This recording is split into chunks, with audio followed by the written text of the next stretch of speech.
In this video, I'll be talking about throat cancer and the associated genes that go along with it, X, Y, and Z.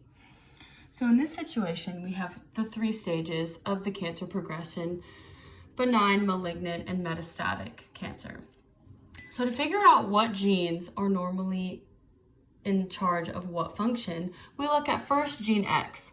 So if we look at just a mutation in gene X, we see that it causes a benign tumor. So we also see that both alleles in gene X are mutated to cause a benign tumor. This is why I think that gene X would be a tumor suppressor gene, because you need two copies of the allele to cause consequent cancerous activity in the gene.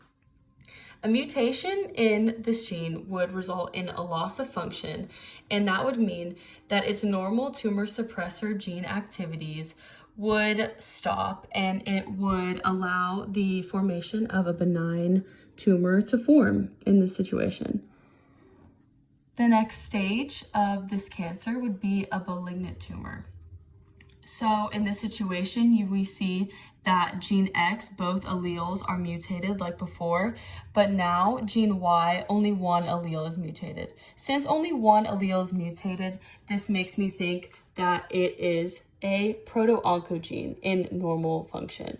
So a proto-oncogene normally suppresses the proliferation of cells that are not ready to cell divide or have damage in them. So a mutation in gene Y would cause a gain of function and would accelerate proliferation of unwanted cells to duplicate, and would cause a progression of this cancer to the malignant form, which makes sense in this case. The next step in this cancer would be metastatic cancer. Now, as before, it is shown that gene X, both alleles, are mutated in this case to form a metastatic tumor. Now, gene Y, still one allele is mutated to form a metastatic tumor, and now gene Z, in this case, only one allele is mutated to form the metastatic tumor. So this, again, is an indicator that gene Z is a proto-oncogene as well.